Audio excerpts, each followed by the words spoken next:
आधी रात को मेरी आंख अपने पति की आवाज़ से खुली थी। वो किसी के साथ फ़ोन पर बातें कर रहे थे। उनकी बातें सुनकर मेरा ज़हन पूरी तरह से बेदार हो गया था। जिस किस्म की वो बातें कर रहे थे, उन्हें सुनकर मेरा दिमाग घूम गया था। वो मेरे बारे में इंतहाई वाहियात बातें कर रहा था। मैं अपनी जगह पर उठकर बैठ गई और जब अपने पति को देखा, तो उसने मुझे मुस्कुराकर देखा। यानी कि उसे इस चीज़ से कोई फ़र्क नहीं पड़ता था कि मैं उसे ऐसी बातें करते हुए सुन चुकी हूँ। मुझे इस लम्हे वो बहुत अजीब लगा था। उसने तभी फ़ोन बंद कर दिया और मुझे अपनी बाहों के हिसार में ले लिया। मुझे कहने लगा कि मेरा अभी तुम्हें उठाने को मूड हो रहा था, परंतु फिर मैं तुम्हारी नींदर का ख्याल करके मुश्किल से खुद पर जबर किए हुए था। शुक्र है तुम्हारी खुद ही आंख खुल गई। मैंने एक झटके से खुद को उसकी गिरफ्त से आज़ाद करवाया। उसे कहने लगी कि अभी आप किसके साथ बातें कर रहे थे? कौन थी वो कन्हैया जिसके साथ आप इतनी वाहियात बातें कर रहे थे? वो कहकहा लगाकर हंस पड़े और मुझे कॉल हिस्ट्री दिखाई तो वो उनके मित्र का नंबर था। और हैरत की बात यह थी कि वो अपने 3-4 मित्रों के साथ कॉन्फ्रेंस कॉल कर रहे थे। इन सभी मित्रों के साथ मेरे बारे में ऐसी बातें, ये सुनकर मेरा दिमाग घूम गया। मैं उनसे कहने लगी कि आपको शर्म आनी चाहिए अपनी पत्नी के बारे में किसी और पूरे से ऐसी बातें करते हुए। मैं आपको कितनी बार कह चुकी हूँ कि आप मेरे बारे में अपने मित्रों के साथ ऐसी बातें मत किया करें, परंतु ना जाने आपको क्यों समझ नहीं आता। वो कहने लगे कि मेरे मित्र बहुत ही ज़्यादा अच्छे हैं और वो तुम्हारी बहुत इज्जत करते हैं, तुम्हें अपनी भाभी मानते हैं। वो भी तो मेरे साथ अपनी पत्नियों की बातें करते हैं। मित्रों में ये सब कुछ चलता ही है, सब अपनी अपनी बातें बताते रहते हैं। मित्रों में कोई भी बात छुपी हुई नहीं रहती, परंतु ये बात मुझे बिल्कुल भी पसंद नहीं थी कि वो मेरी प्राइवेट बातें अपने मित्रों के साथ शेयर करें। यहाँ तक कि वो मेरे साथ गुजारे हुए लम्हात भी अपने मित्रों को बताते थे। मैं उन्हें इस बात से सख्त मना करती थी कि मुझे ये सब बिल्कुल भी पसंद नहीं है।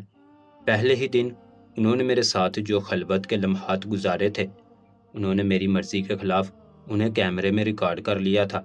वो मेरा पहला दिन था और मैं उन्हें इस बात से रोक भी नहीं सकती थी, परंतु मुझे ये बात दिल ही दिल में बहुत अजीब भी लगी थी कि उन्हें ऐसा नहीं करना चाहिए था। और इससे ज़्यादा क्रोध मुझे तब आया जब उन्होंने वो वीडियो अपने मित्रों के साथ शेयर की, उन्हें दिखाने लगे और उनके मित्र भी बढ़ चढ़कर उनसे मेरे साथ गुजारे हुए लम्हात के बारे में पूछने लगे। वो मेरे सामने उनसे ज़ोमानी गुफ्तगू करते, ज़ोमानी इशारे करते हैं और मैं शर्म से पानी पानी हो जाती। मैं जितना अपने पति को इस सब से दूर रहने को कहती, जितना उन्हें मना करती, वो उतना ही मुझ पर क्रोधित होते और कहते कि तुम क्यों चाहती हो कि मैं अपने मित्रों से दूर हो जाऊं, मैं उनसे अपनी मित्रता छोड़ दूं। मित्रों में ये सब चलता ही है। तुम बहुत ही तंग नज़र कुनैया हो। अगर मुझे अंदाज़ा होता कि तुम्हारी सोच इतनी छोटी है, तो मैं कभी भी तुमसे विवाह ना करता। और मैं सोच रही थी कि ऐसी आज़ाद ख्याली का क्या फ़ायदा कि इंसान अपनी ही पत्नी को बरहना करके अपने मित्रों के सामने पेश कर दे, उसके बारे में ऐसी बातें दूसरों को बताए जो सिर्फ उसके पति को ही मालूम होनी चाहिए। वो मुझे ऐसी हालत में अपने मित्रों को दिखा चुके थे, परंतु उन्हें इस बात पर कोई पछतावा भी नहीं था। मुझे दिल में बहुत क्रोध आता था, परंतु मैं क्रोध करने के सिवा कुछ नहीं कर सकती थी। क्रोध तो मुझे उनके मित्रों पर भी आता था।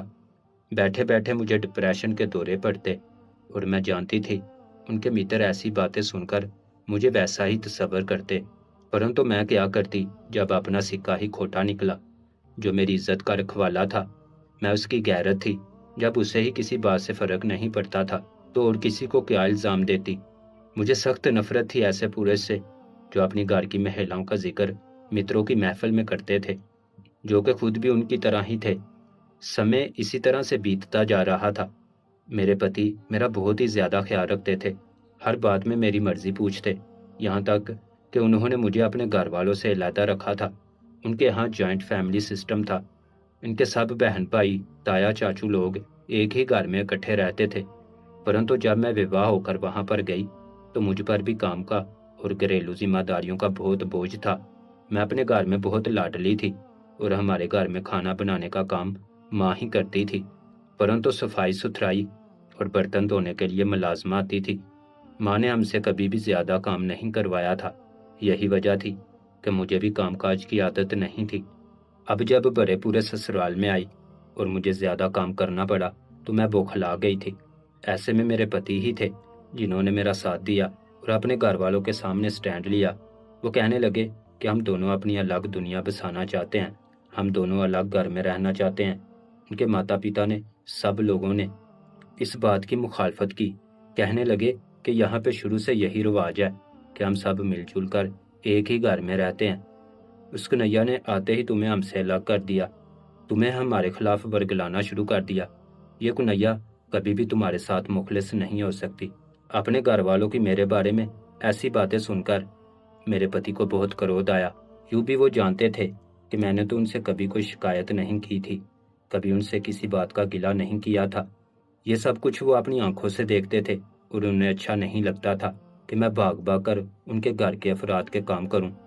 वो मुझसे बहुत प्रेम करते थे, मेरे साथ अपनी पसंद से विवाह किया था और उनको मेरा यूं दूसरों के लिए हलकान होना अच्छा नहीं लग रहा था। मुझे उनसे सिर्फ एक ही बात का इख्तलाफ था कि वो मेरी ज़ाती बातें अपने मित्रों को बताते थे, परंतु मैं ये सोचती कि समय गुजरने के साथ साथ सब कुछ ठीक हो जाएगा। फिर वो चंद ही दिनों के बाद मुझे लेकर अलग घर में आ गए थे और हम लोगों ने नए सिरे से अपने जीवन का आगाज़ कर लिया। मैं बहुत पुरसन थी क्योंकि मुझ पर अब जिम्मेदारियां कम थीं, परंतु एक ये भी नुकसान हुआ था कि मैं अपने मायके में ज़्यादा नहीं जा सकती थी, और अगर जाती भी तो सुबह जाती और शाम को घर वापस आ जाती थी, क्योंकि मेरे बगैर मेरे पति अकेले होते थे और उनके खाने पीने का इंतज़ाम करने के लिए मुझे घर में रुकना पड़ता था। और अब जब हम दोनों अकेले थे, अक्सर रात को उनके मित्र भी घर में आते और मेरे पति का यही इसरार होता कि मैं अच्छे से कपड़े पहनकर तैयार हो जाऊं। एक दिन जब मेरे पति घर आए तो मैंने उनके पसंद के कपड़े पहने थे। ये वस्त्र कदरे मॉडर्न था और मुझ पर बहुत ही ज़्यादा उठ रहा था। मैंने हल्का हल्का मेकअप भी किया था, जिसकी वजह से मेरा चेहरा खूब दमक रहा था। तभी दरवाजे पर बैल की आवाज़ सुनाई दी। मैंने जब दरवाज़ा खोला तो सामने देखकर मैं सिमट कर रह गई थी। मेरे पति के साथ उनके 3-4 मित्र भी थे जो सीधा घर में दाखिल हो गए थे। मेरे पति का ये मामूल था कि घर आते ही वो मुझे खुद से लिपटा लेते और मेरे माथे पर बोसा देते। आज भी उन्होंने ये सब किया। अपने मित्रों की मौजूदगी में उनकी इस हरकत से मैं शर्म से पानी पानी हो गई थी, और दूसरा मुझे अपनी पोजीशन का भी ख्याल आ रहा था। उस समय मैं दुपट्टे से बेनियाज थी और उनके सभी मित्र मुझे अजीब सी नज़रों से घूरे जा रहे थे। और फिर मैं उनको छोड़कर अपने किकश में जल्दी से आई तो मैंने उनके मित्रों की इंतहाई वाहियात बातें सुनी जो मेरे पति के साथ मेरे बारे में कर रहे थे। वो उनके साथ छेड़खानी कर रहे थे और मेरे पति हंस हंस कर उनकी बातों को सुन रहे थे।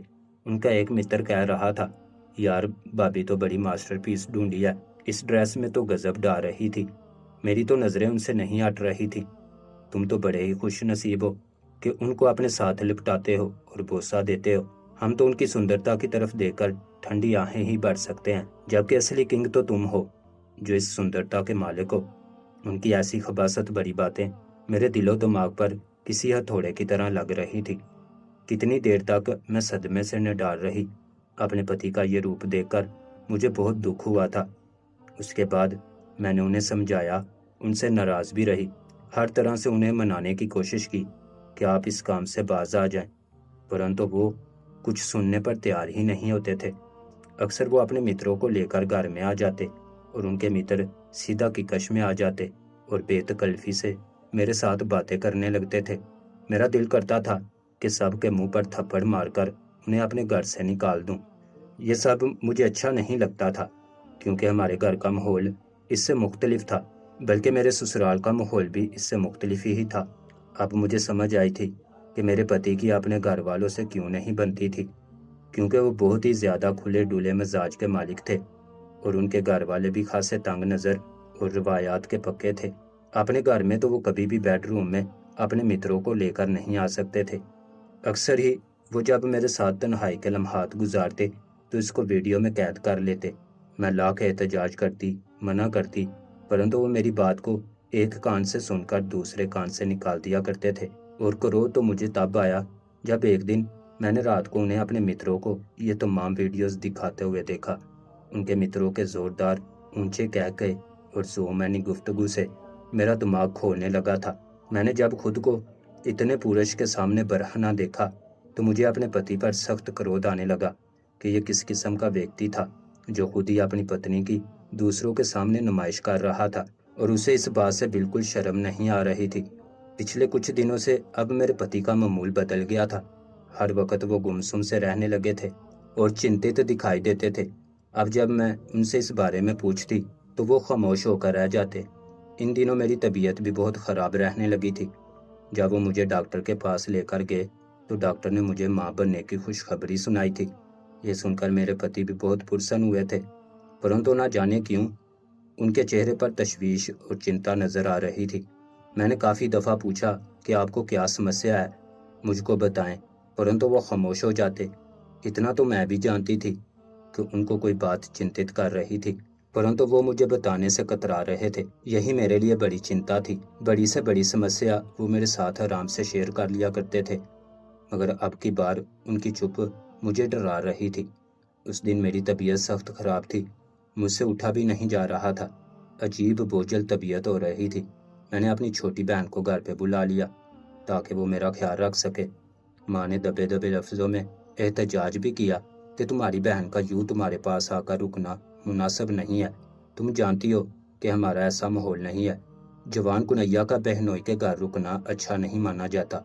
परंतु मैंने दलीलें देकर माँ को खामोश करा दिया। माँ को मैंने कह दिया कि कुछ भी नहीं होता, 1-2 दिन से कोई फ़र्क नहीं पड़ता, और अगर आप इसे रात नहीं रुकने देती तो शाम को आकर इसे ले जाइएगा। आज जब मेरी बहन मेरे पास आई तो मैंने इसके साथ कितने दिनों के बाद इकट्ठे समय गुजारा। हमें बातें करते हुए बहुत ही ज़्यादा अच्छा लग रहा था। काफ़ी टाइम से मैं अकेली रह रही थी। माँ के घर जाती तो थोड़ी देर के बाद वापस आ जाती थी और मुझे अपनी बहनों और माँ के साथ बात करने का ज़्यादा समय नहीं मिलता था।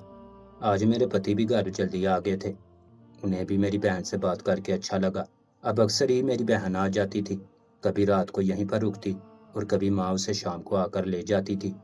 मेरी बहन भी मेरे पति की बहुत तारीफ करती थी कि वो बहुत अच्छे हैं और बहुत ही ज़्यादा ख्याल रखने वाले हैं।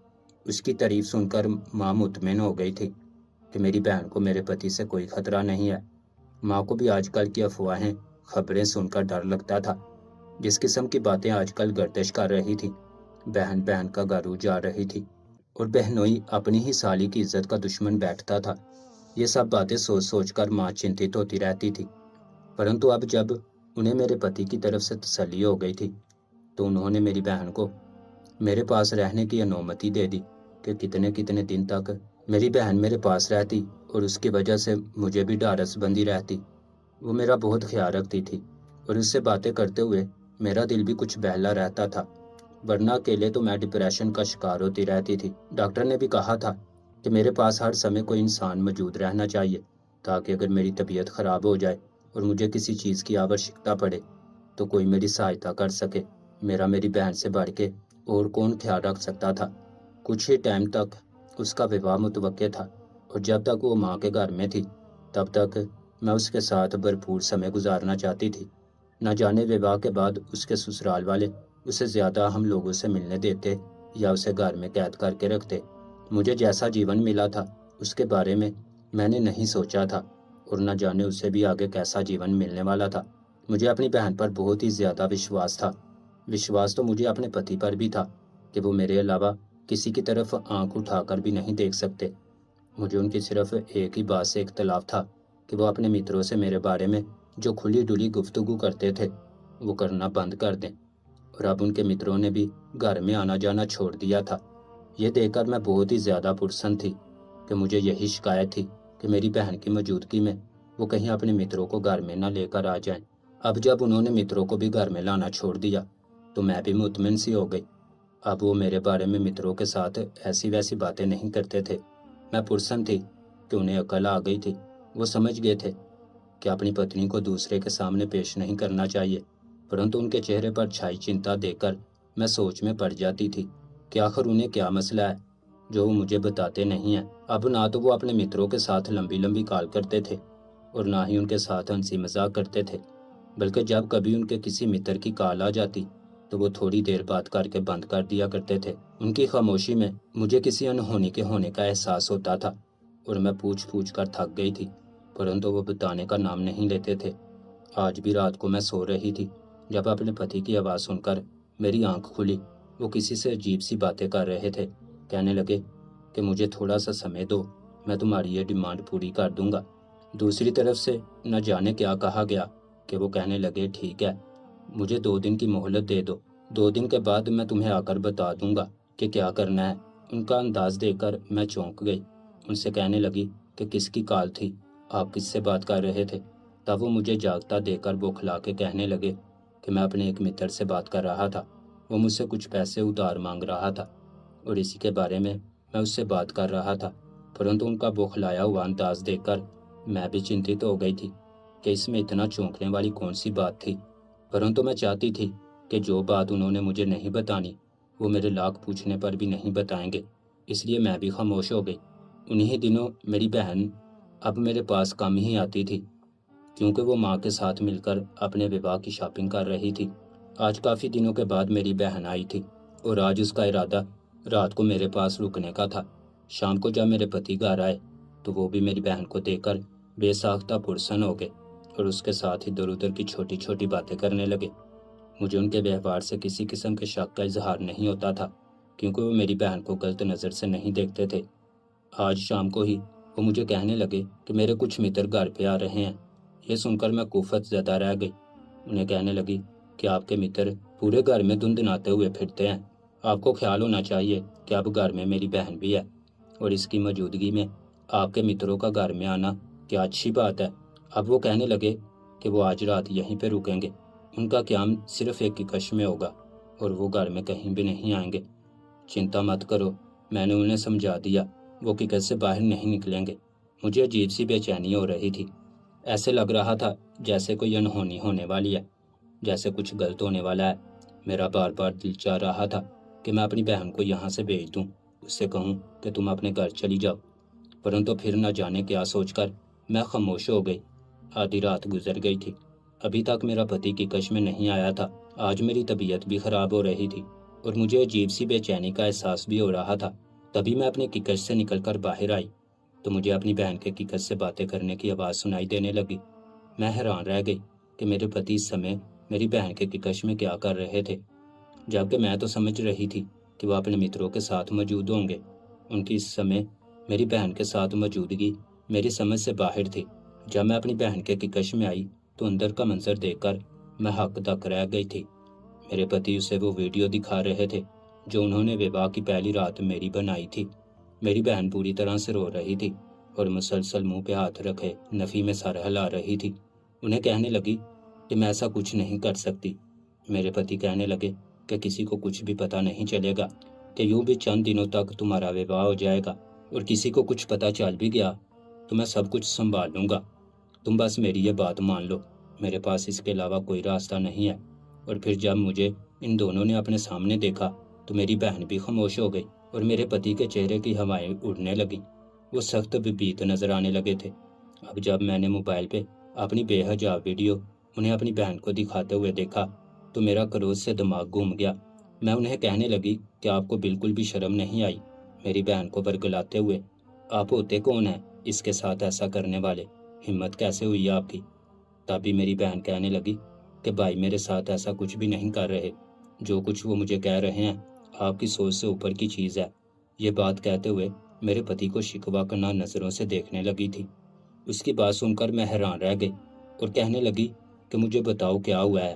तब मेरी बहन ने मुझे जो बात बताई उसे सुनकर मेरे पाँव के नीचे से ज़मीन निकल गई थी। परंतु अब मैं अपनी बहन को यहाँ पर एक पल के लिए भी नहीं रुकने दे सकती थी और ना ही मैं खुद यहाँ पर रह सकती थी। जैसे ही मैंने भाई को कॉल करने के लिए मोबाइल उठाया तो मेरा पति मेरे पाँव में पड़ गया। कहने लगा कि मुझे क्षमा कर दो, मैं तुम्हारे बगैर नहीं रह सकता, किसी को कुछ मत बताओ। अगर तुम्हारे घर वालों को ये बात मालूम हुई तो वो तुम्हें मुझसे दूर ले जाएंगे, तुम्हें मुझसे छीन लेंगे, जबकि मैं ऐसा नहीं कर सकता। तब मैं उससे रोते हुए कहने लगी कि तुम मुझे बताओ कि मैं क्या करूं। तुमने मुझे किसी को मुंह दिखाने के काबिल नहीं छोड़ा। इसी दिन के लिए मैं तुम्हें मना करती थी और तुम मेरी बात नहीं समझते थे। वो शर्मिंदा होकर किकश से बाहर चला गया और मैंने किकश का दरवाज़ा अंदर से बंद कर लिया। अगले दिन मैंने भाई को कॉल की तो हम दोनों को लेकर माँ के घर चला गया और घर आने के बाद मैंने रो रो कर सारी बात भाई को बताई। तो उसे भी मेरे पति की बेवकूफ़ी पर सख्त क्रोध आया। वो कहने लगा कि मैं सोच भी नहीं सकता था कि वो व्यक्ति इस हद तक गिर सकता है, ऐसी बेवकूफ़ी भी कर सकता है। वो अपनी ही पत्नी को दूसरों के सामने पेश कर सकता है। वो तो बहुत ही ज़्यादा बेवकूफ़ निकला। मैं उसे बहुत अक्लमंद समझता था। तब मैंने भाई से कहा कि ये समय इन बातों का नहीं है। मुझे बताओ इसका क्या हल होगा? अगर उसके मित्र ने वो वीडियो नेट पर डाल दी तो मैं तो बदनाम होकर रह जाऊंगी। मेरा भाई कहने लगा कि एफआईए में मेरा एक जानने वाला है, मैं उससे बात करता हूँ। और फिर भाई ने अपने मित्र से बात की तो उसने कुछ ही दिनों में ये सारा मामला हैंडल कर लिया था और मेरी वो वीडियोस भी डिलीट करवा दी थी। मेरे पति ने रो रो कर हम सब से क्षमा मांगी थी और फिर जब मैं घर आई तो वो मुझसे नज़र नहीं मिला पा रहे थे। मेरे सामने हाथ जोड़कर कहने लगे कि मुझे क्षमा कर दो, मुझे ऐसे नहीं करना चाहिए था। मैं नहीं जानता था कि मेरे मित्र ऐसा भी कर सकते हैं। वो भी मुझे अपनी पत्नियों की वीडियोस दिखाते थे, उनके बारे में बातें मुझे बताते थे। तभी ये सब मुझे अजीब नहीं लगता था, क्योंकि मेरे दिल में उनकी पत्नियों के लिए कोई भी गलत बात नहीं थी, ना ही कभी उन्हें गलत नज़र से देखा था। बल्कि मुझे लगता था कि मित्रों में ये सब कुछ चलता है। परंतु जब उन्होंने तुम्हारी वीडियोस मेरे मोबाइल से निकाल ली और मुझे ब्लैकमेल करने लगे कि मैं भी अपनी पत्नी के साथ ये सब करने का मौका दूं, तब मुझे मालूम हुआ कि वो तुम पर गंदी नज़र रखते थे और मुझे उन्हें ये मौका देना ही नहीं चाहिए था। मेरी वजह से ही ऐसा हुआ है। परंतु अब मैं तुमसे वादा करता हूँ कि आज के बाद मैं ऐसा कुछ भी नहीं करूँगा। ना ही मैं ऐसे लोगों से मित्रता रखूँगा और ना ही मैं तुम्हारा नाम भी कभी किसी मित्र के सामने लूँगा।